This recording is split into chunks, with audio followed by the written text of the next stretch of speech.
ठ्याक्कै यो चाहिँ बोकोटीको बोटमा आयो क्या। हामीले सानोमा यो बोकोटीमा कति खाथ्यो। यसपालि त बोकोटी छैन रहेछ नि। ए छन् त छ एक दुईवटा छ। पहिला यो बोकोटी कति टिपेर खायो, किनेर खायो है। यहाँ घर पनि छ जस्तो लाग्थ्यो पहिला घर छ जस्तो लाग्थ्यो। घर हो कि के हो थियो यहाँ कटेर थियो क्यारे। ओ जुवाले टोकेको हात्तेरिका। यसपालि त त्यति फलेन रहेछ छैन। हावाहुरी असिनाले झार्दै गयो। छन् त छ पातालो रहेछ। ल यही हो खेत। अब यस्तो उब्जनी हुने खेत। यो चाहिँ ठुलो देवम भन्दो रहेछ क्यारे। त्यो अघिको आउने भिडबाट त्यही हो।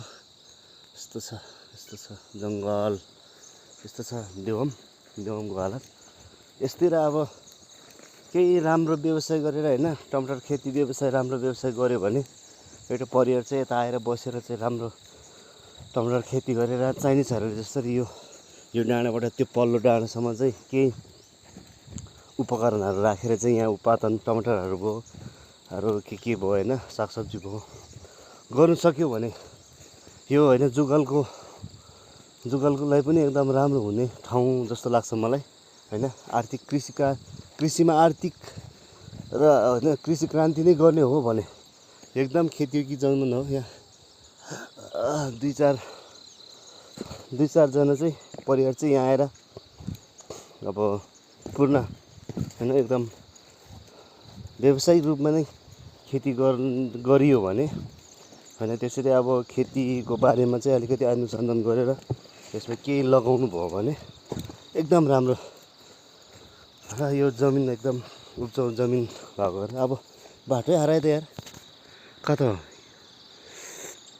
पहिला सानोमा हिँडेको र सानो यता बाँस त्यो सानो भन्दा योभन्दा 5-6 वर्ष पहिला एकचोटि हिँडेको थियो। त्यतिखेर ठ्याक्कै त्यो नयाँ पुल बनाउने वर्षमै त्यतिखेरसम्म त यो खेत रोपिरहेको जस्तो लाग्थ्यो। अहिले चाहिँ रोप्दैन क्यारे। अब यो बान्जी देखिरहेको छ अहिलेसम्म। जेठ महिना भइसक्यो अब बान्जी छ। यो बाटो चाहिँ खोइ अलिकति यस्तो छ है। पैदल हिँड्नुको लागि यो बाटो एकदम राम्रो छ। तर त्यसमा केही सरकारहरूले चाहिँ ध्यान दियो भने एकदम राम्रो होइन। यो यस्तो छ है बाटो त ठिक छ क्यारे। यतिर अलिकति खुल्ला छ हिँड्ने छ।